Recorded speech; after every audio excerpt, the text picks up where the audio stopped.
Yes. Yeah, thanks. Good morning to everyone joining us this Saturday morning for a webinar on semiconductor opportunity in India. So we'll in this webinar we'll broadly cover what could be the basic investment framework and what are the key parameters that goes into analyzing the semiconductor sector as such. Since semiconductor as a sector is a very new for us based out of India, and it's in very nascent stage. So I think it makes sense to analyze the sector, and because recently, only last few months, we saw many listed companies or uh, announce their foray into this sector. So here in this webinar, we have three parts. The first part will be the mostly the introduction part, where we'll cover the global current ecosystem in terms of market size, companies, and where they are based out of. And the second part will be the core investment framework, what are the parameters that goes into it. And the third part will be the India opportunity. So moving to the first part in terms of introduction. So if you look at the current market size of the chip industry globally is around $600 billion. So the growth rate has been around 10-11% if you take on a 10-year basis. And over the next 7 years, I think it's expected to cross around $1 trillion. So this $600 billion industry includes uh, right from chip designing to fab to assembly and testing packaging. So the entire value chain is around 600 billion. And if you want to segregate the two important parts within the chip industry, the one is the chip manufacturing. So if you look at chip manufacturing, it forms like around 20% of the entire chip industry size. So out of 600 billion, it will be close to around $120 billion. So within that, if you see what has been the trend over the last 3 decades has been that US and Europe has steadily has been losing their market share in the fabs, and the Asian countries, I think Taiwan, South Korea, and China. So these three countries have gained over the last 3 decades, especially Taiwan. We have the number one manufacturer based out of Taiwan, which is TSMC. So this was a trend over the last 3 decades. But going forward for the next decade, I think uh, this may reverse because the last year US has announced CHIPS Act. So whereby US is looking to more of domestic manufacturing of chips. So even Europe, other countries are looking to have their own domestic manufacturing fabs. So this is over the next decade or so, I think we might see a small change in trend over here. The next important part of the industry is chip design. So if you look at the value chain, out of the $600 billion, more than 50% of the value chain lies in designing. And this part is currently dominated by US and the companies based out of US. Even though US share has come down over the last 2 decades or so, they lost like 5-6 percentage points. But because of the enormous R&D spend that the companies based out of US does, I think they are still able to hold a substantial chunk of the design part of the industry. So I think this is one area I think where India over the next decade can look to garner a chunk of the market, considering the various demographic dividends we have. We will discuss in the third part regarding this. So on the next three slides, we look at why chip industry is so important. And if you look at across the globe, every country wants to have its own independence in the chip manufacturing, right from designing to the end fab. I think last 2 years there's been a lot of policy push from across the globe. It's not just USA or China, even developing countries like India. I think the government has been pushing a lot towards having their own manufacturing footprint, because the first point is that national security. Uh, so over the last 4-5 decades, the involvement of chips in across the entire economy has tremendously increased. So initially, chips was majorly used for the defense purposes in the 1960s and 1970s for the missile programs and etc. Slowly it went to space, and then when the personal computing era came in the 1980s and 1990s, I think chips became a core part of the economy. And if you look at currently China, I think last year China spent uh, more amount of imports on chips rather than oil. So that's the importance of semiconductor plays in across the global economy. If you look at here, currently how the demand scenario pans out across countries, this is based on the where the companies are headquartered. So if you look at US and China, they are the two largest economies, and even they are the two largest demand centers for the chips. So here, with the developing countries coming in for the next decade, 2 decades, I think everyone wants to have a pie out of this industry and have their own national security safeguarded. This is the first point with respect to chips and the geopolitics. The second point is with respect to the economy side. So, as I said in the previous slide, chips started with the defense and the space programs, and now it's part of everyday's individual's life in terms of right from our personal computers to mobile phones. I think they are the core part. So, you look at the entire industry size, and if you split across the various value chain, I think there are a lot of opportunities over here that the developing countries can make out, and this can be a huge GDP growth driver for each and individual country. If you look at the first, it's enormous size. So next 7 years by 2030, it is expected to cross $1 trillion in market size. And currently, the markets are so much concentrated. If you look at designing, it's more than 50% is done by US. If you look at fab manufacturing, it's predominantly concentrated in Japan, Taiwan, and South Korea. And China is the emerging country in terms of having its own setup from the R&D to fab. So there's a huge government push uh, by the Chinese government to have its own independence in terms of manufacturing. So others are very minor parts. So there is so much concentration in these three, four countries. And so other countries, there is enormous scope to increase and contribute their own economy. So the third part with respect to the chips and politics is the geopolitics. So in 2022, USA announced their CHIPS Act, and even they came out with the export control orders, thereby limiting the export of very advanced AI chips to China. So this is not the first thing that USA has been doing yet. If you look at the history going back last 30 years or 50 years, whenever there has been a new competitor coming and challenging US dominance in this sector, I think US has tightened its exports via various policies. For example, 1980s, when Japanese companies were very active, even during 1980s and 1990s, I think Japanese companies became the number one in terms of semiconductor chips. They dethroned Intel. So at the time, US again tightened its uh, exports via technology via Semiconductor Chip Production Act. So because of this tightening and the supply chain is not very stable, I think that's why all the countries wants to protect their own turf.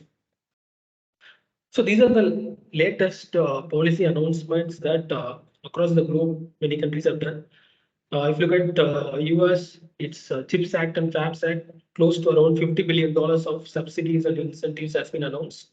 Similar to Europe, and if you look at China, they have close to again $50 billion in two phases. And broadly, I think tax breaks across all the countries have announced for setting up fab manufacturing. Even India, I think we have a $10 billion incentives announced by the government for the exclusively for the chip sector. We look at that detail in the third part in terms of what's the breakup for the Indian government incentive. And so this is the first part where we have covered what's the industry size and globally what the countries are doing in terms of safeguarding their uh, own independence from the manufacturing side. Moving into the second part, so this is a part of investment framework. Since you might ask why there is a need for investment framework to analyze the chips sector now. So last 2-3 months, we have seen a lot of listed companies, very large companies from the groups of Tata, L&D, and even from the Burger Group. So they have announced their foray into semiconductor. Broadly, this comes on the backdrop of government's new push and incentives announced.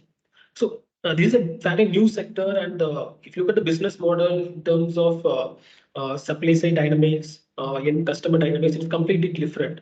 Even in terms of manufacturing, the entire supply value chain, I think it's completely different from the kind of industries that we have in India now. So it makes sense to study this sector in detail now. As and when the companies enter the industry, you might have a fair bit of framework in your mind to analyze how this will pan out for the particular company. And the second part is that it is this is our government's projection in terms of how much will be the semiconductor market opportunity for India. So currently it's around 15 to 17 billion dollars is the current market size in India. So it's projected to grow at around 20% CAGR to reach almost $100 billion. So by then, so India will have like a 10% global market share. So it's going to be a large industry also. So there will be a lot of sub industries, sub companies will be supplying to this industry. So it may not be a direct play on this industry. A lot of supply companies may also be emerged during this next 10 years. So we will discuss these four key drivers in the next coming slides. Uh, People, technology, supply chain, and financial capital. So we found that these are the four key drivers that forms a core fundamental part in terms of success of any semiconductor company. So we have gone through and studied companies like TSMC, companies like Intel, and how they're able to establish their footprint in the sector and how they have thrived over the last 2-3 decades. So first on the people. So if you look at so the core skilled manpower is required across all the sectors. But in this sector, I think if you see the origins of the companies that predominantly dominate the market now, TSMC was founded by a person who was called Maurice Chan. He was earlier a senior executive with Texas Instrument. So he was the one who came over to Taiwan and he set up TSMC, and now that's the number one in terms of fab manufacturing. So if you look at Intel, so Intel's founders were earlier with Fairchild Semiconductor. So even if you look at AMD, Advanced Micro Devices, even the founder was earlier with Fairchild. So the founders of the companies which dominate the market now are earlier have a very vast experience in terms of field. And even now, if you see how China is building its own semiconductor value chain, is that they're actively hiring people from Taiwan, TSMC. That's where I think the skilled manpower is required and experienced manpower is required. So whenever a company enters the field, you need to analyze who are the key managerial persons who are going to run the project, what's their experience, what's their background, where they are coming from, which company they are coming from.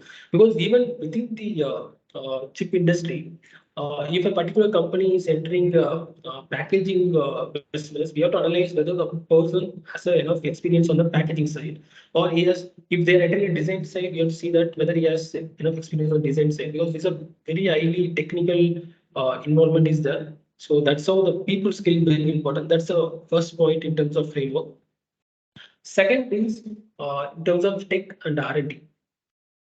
So as you know, it's a very fast evolving uh, tech industry, and in terms of how they classify the chips in terms of their technological advancement is in terms of size.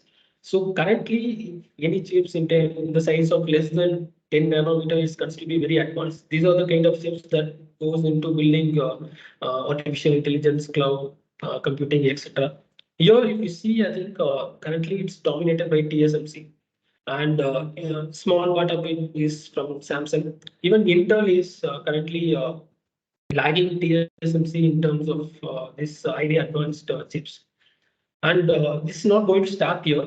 I think already TSMC is going for a 5 nanometer, and Chinese companies like Huawei are already uh, coming in for a 7 nanometer with their own technology and fab manufacturing. So if you look at the history, I think for the last 3-4 decades, we have come a long way in terms of how the chip in terms of size has tremendously exponentially has increased. So this is where the Moore's law comes in. I think they might have all know about Moore's law in terms of advancements in the chips industry.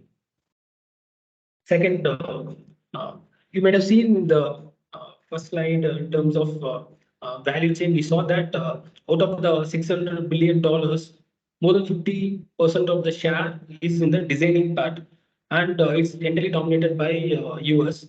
That's mainly because if you see the enormous R&D spending by the companies undertaken based out of US.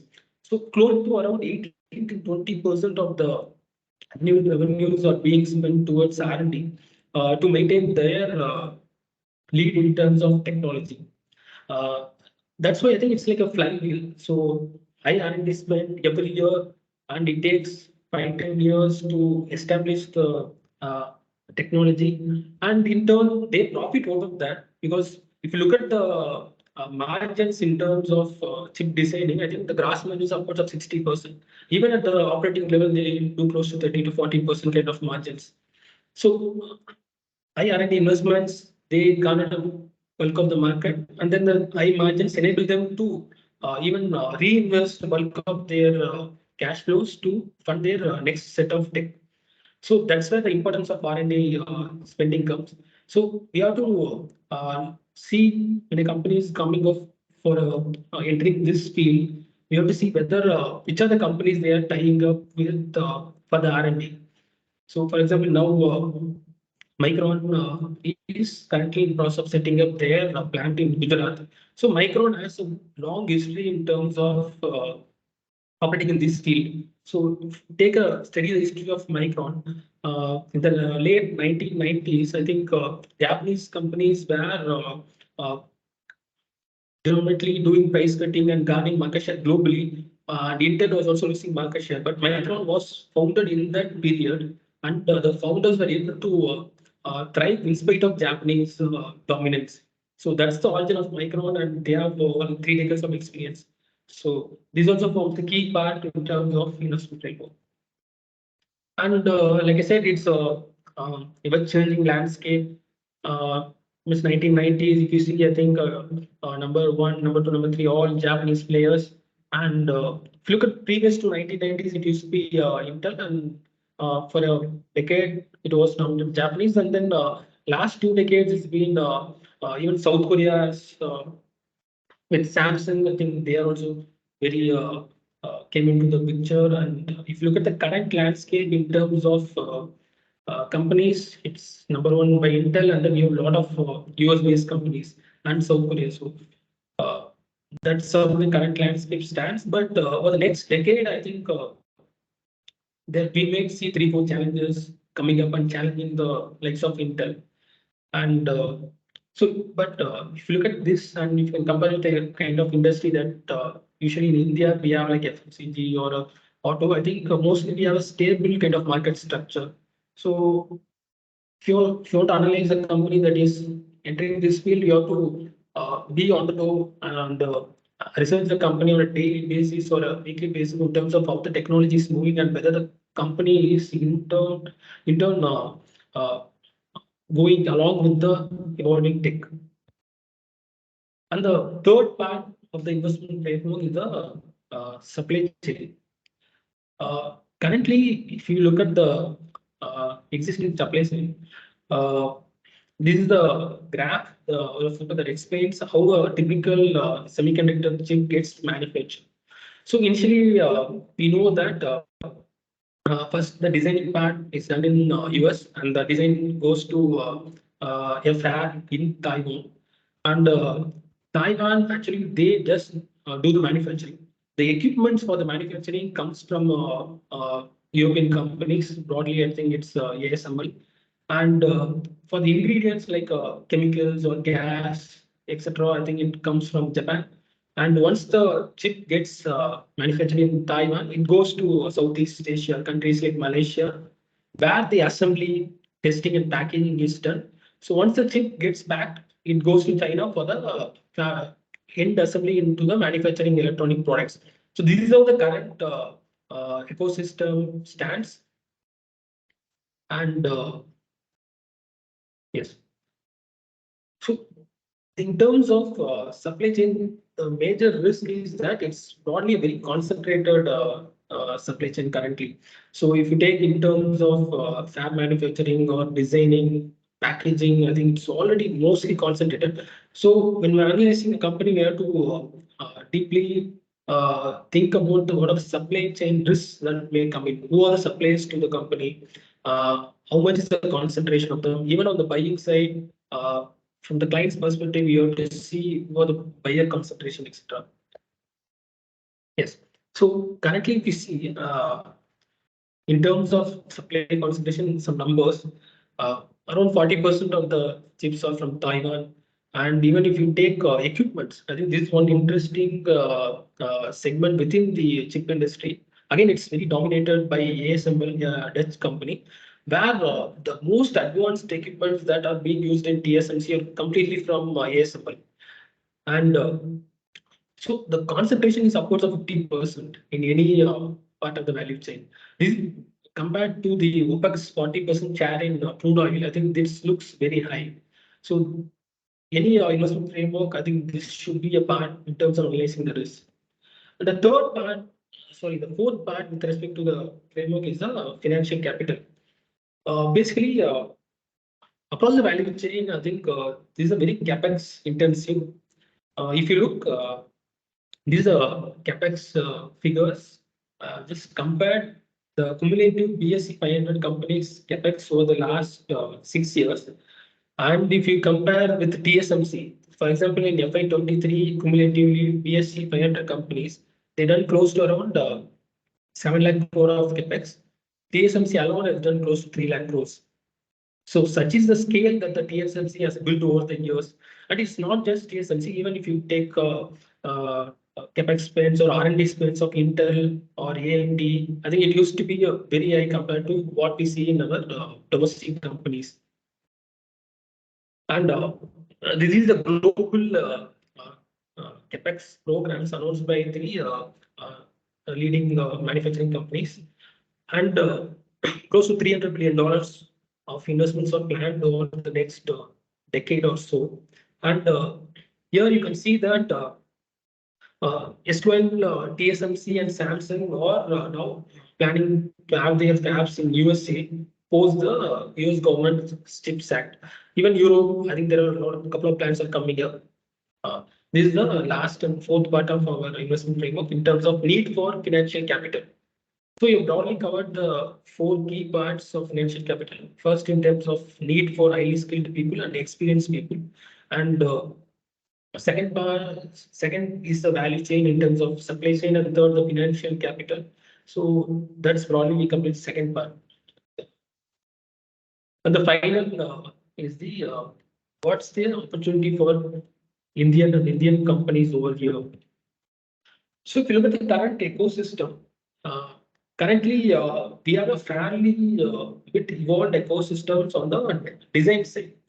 So we have most of the global companies like AMD or NVIDIA have their design houses in India. And even if you look at on the software side, companies like Cadence, Synopsys, these are the companies that provide software for the manufacturing. They're also based out of there. So we have a fairly good presence in the design side. Obviously, these are global companies that have their business here. And so going forward, if our country, in terms of manufacturing footprint, if they want to increase their presence in the global value chain, there is a dominant need for a government incentive or a policy push. Because if you see, For the last, this is data from 2018-2020. We have seen that Chinese companies, I think, their government subsidy for the chip industry has been upwards of $60 billion. So even Korea, Japanese, they are also in Taiwan. I think government subsidy has been upwards of 20 and $30 billion. So this is where the Indian government's fiscal support comes in. So in 2 years back, Indian government announced that they have a $10 billion incentive to create a semiconductor and a display ecosystem. So this will majorly go into funding the fab manufacturing and also towards the compound semiconductor and also to the packaging units also. Historically, if you see, I think the usually in the 1970s, 1980s, as the fab manufacturing happened out of US, so Intel and others, what they found was that moving the end assembly, testing and packaging to countries like Southeast Asia was much more economical in terms of cost. And that's how the current packaging ecosystem prevalent in Southeast Asia is because of this shift. So now I think mostly the companies that have announced their foray into the segment are mostly into the packaging sector initially. So that's where we need to focus and see how the unit economics pans out over there. And yeah, so if you break the incentives of $10 billion to various value chains, here if you see that government, CG stands for central government and state government. So put together central government and state government, the subsidy amounts like upwards of 17%. So this is for the fab manufacturing, even for display fabs and even for packaging also, I think there is a 60 to 70% kind of subsidy has been again put together by the central and state governments. And we have received a lot of applications. I think a lot of global companies have announced, even the local companies like Tata and Keynes and now Burger Papu and SCL also recently announced their foray into this space. And along with the fiscal support by the central government, even a couple of state governments have also announced their own semiconductor policy. This is particularly focusing on the Gujarat semiconductor policy. If you see here that they are offering a capital subsidy and also there is a subsidy on land procurement and also power, etc. And so the even for water and power, because these are two core elements in terms of manufacturing. Even UP has their own semiconductor policy. So both central and state governments are very active in terms of having their uh, manufacturing footprint being expanded. And when you look at the timeline in terms of this whole policy push, 21, we saw the first initial package being announced by the Indian government. Post that, we have 2023. After 2 years, Micron announced their first around close to $3 billion investments in Gujarat. This for the assembly, testing, and packaging unit. And post that, I think Foxconn was also announced. And then we have recently L&D, and the L&D is for chip designing, while CG Power, they announced they will enter the outsourced assembly and packaging business. So in terms of opportunity, where can India gain in this whole value chain? I think first one, I think it mostly on the designing segment. Because if you look at now, I think already we have around 20% of the global design engineers are based out of India. So that's where we have a core skill manpower is the plus we have the already established footprint in terms of and there is a not much capex is involved over here. So design is one segment where companies can gain over there, and government has a separate design linked incentive policy for this. So we have a incentive like for 50% for expenditure, and also for R&D also they have a separate incentives being planned.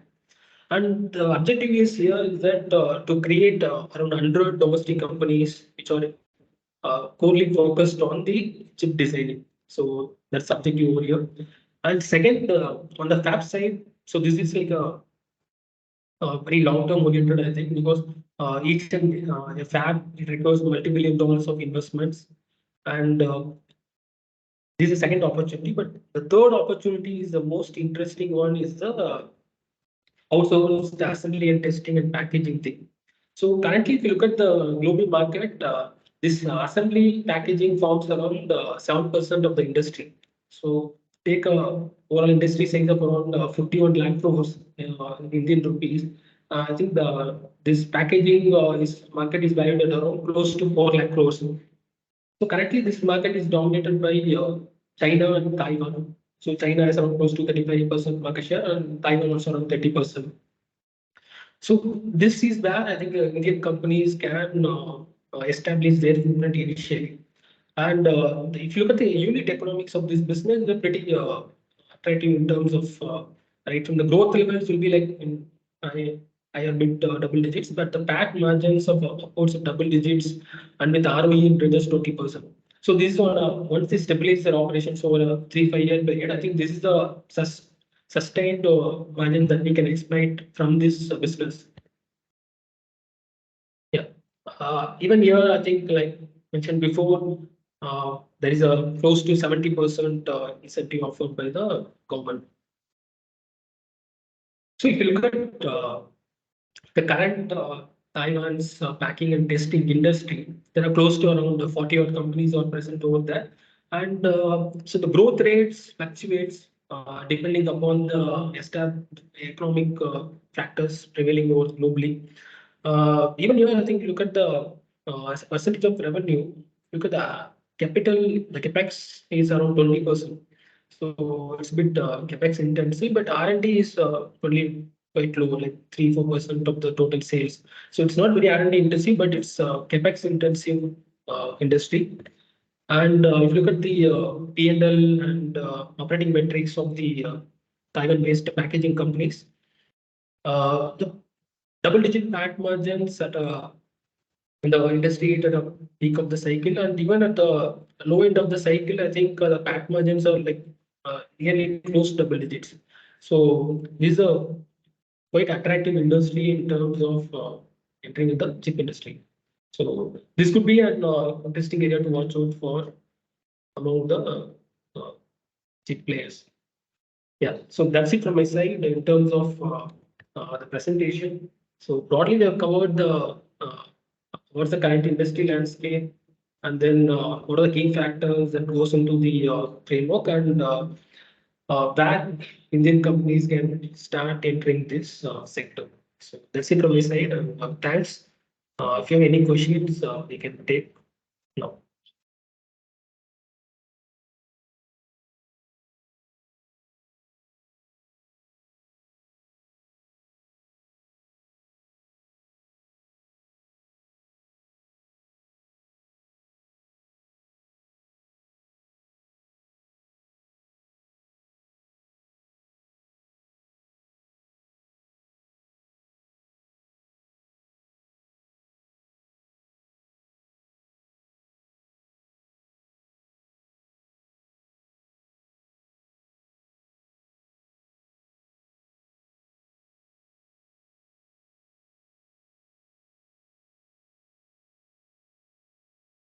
Okay. I got a question from Jaykumar. In terms of how do we participate in this space, it is through solitaire PMS. Uh, so currently, the the listed space, the companies have only started entering this industry. For example, in terms of L&T, they have announced their foray into designing part, or in terms of CG Power, they've just started they just announced it last few months. I think you have to wait and see in terms of how it gets evolved. And what kind of joint venture partners are coming in, and what would be the timeline. Uh, that's what we have. I think it will take another year or so for any listed companies to see good performance on the their foray. So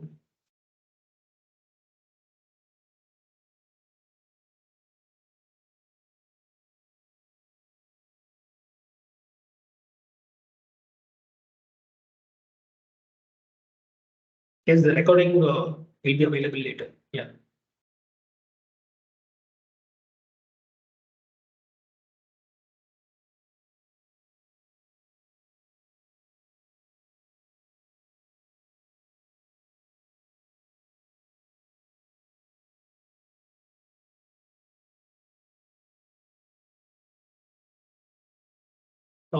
There is another question by Krishnan. Uh, in terms of chips as a product going into the yeah, I think maybe in terms of technology, we'll see very advanced kind of chips forming a major chunk of the market, and the technology innovation is always part of this. So uh, as we see, the landscape is quite changing. So any company who is present in the sector has to be nimble and agile in order to take care of being relevant in this fight. So I think chips will continue to be a core part of all the electronic accessory. There won't be any change in that. Next, yeah, question by Vinod on. So the Indian companies started concentrating on chip designing. So globally, global companies have their offices in India currently for the chip designing part, and only uh, recently only a couple of Indian companies have announced entering the chip designing. I think L&T is one.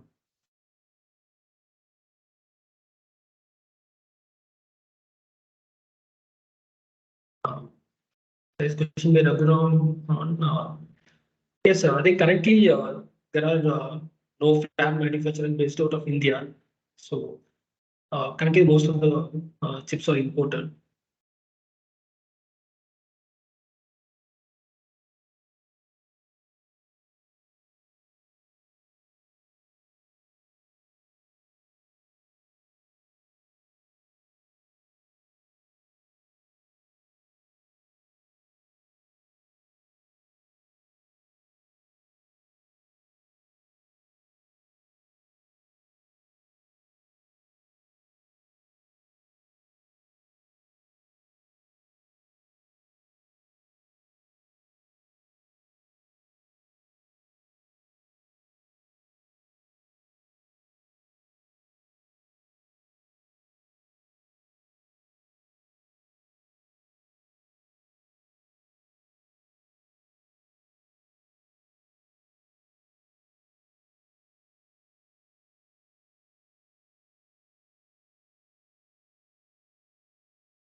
So there is one question on how much wealth has been created by semiconductor industry. So in terms of market size, we've already seen that it's like 600 billion dollars is the current market size. If you go back maybe 7, 8 years back, the market size was around 351 billion dollars. And in the next 7 years, it's going to be crossing $1 trillion. So from 600 billion, we are expecting a market to move towards like another $400 billion of market opportunities over there. So that's the uh, market potential and for the companies to take advantage of.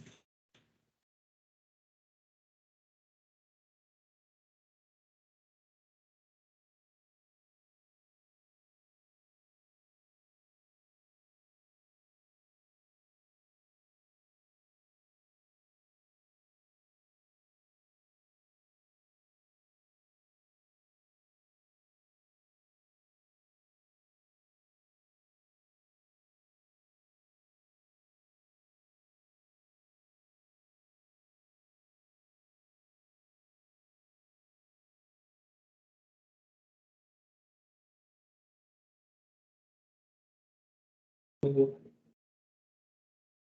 if anyone has any questions, you can also raise your hand and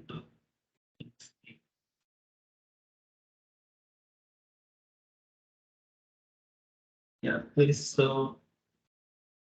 question maybe Vinod in terms of why Indian companies are not focusing on chip packaging. Uh, so I think recently we have seen companies are announcing their entry into the packaging also. So you can see CG Power, they've announced their foray to this segment. I think many companies will get into this packaging. Yeah, there is some focus happening on that. And there's another question on which are the companies in India that are currently connected to the industry which might contribute to Indian economy largely. Yeah, I think even it's from the domestic listed space, I think very large companies like L&T, music for SCL is SCL, L&T, and then Tata Group from the large space. Even from the listed entity, we see CG Power, they are entering the this field. Even the global companies, so the Micron has already process of setting up their plan. Even global companies, I think they are also planning to set up their own.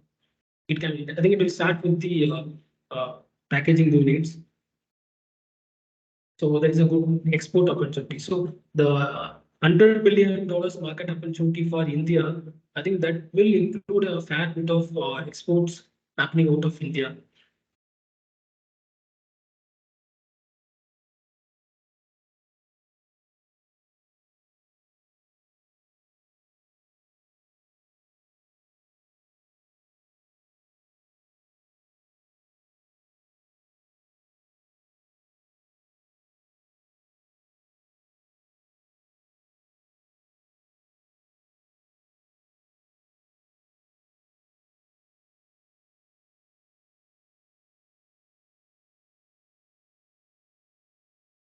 So companies, another question, companies like focusing on the sector sustainable bubble. So not directly to individual companies, I would say that there is a long-term potential for Indian companies to play in this segment. But like I mentioned in the second part in the framework side, I think each and individual company has to be assessed individually in terms of how they are planning their own business model. So first in terms of key persons, in terms of whether they have the financial capital, balance sheet strength, or in terms of where they are going to sit in the whole supply value chain. So these three, four factors has to be analyzed for individual company, and then uh, I think you have to take a call of that based out of these investment factors. So there is a big market opportunity over there. So it depends upon the individual company strategy and where they want to play out will decide the whether their growth will be sustainable in this.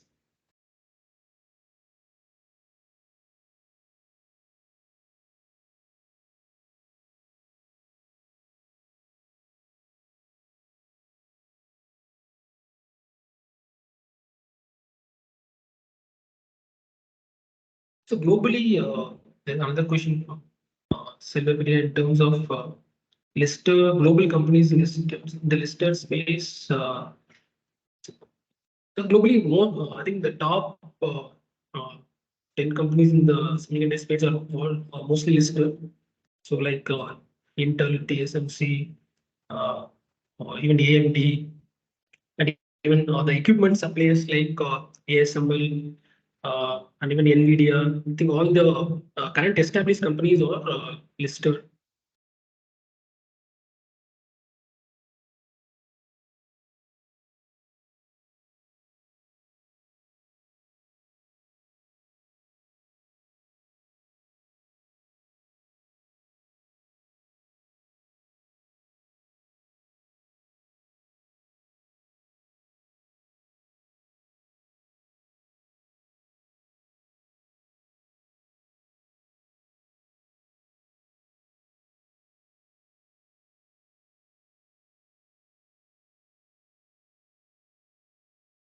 So if there are no questions, I think we can close this presentation and uh, thanks everyone for joining us today.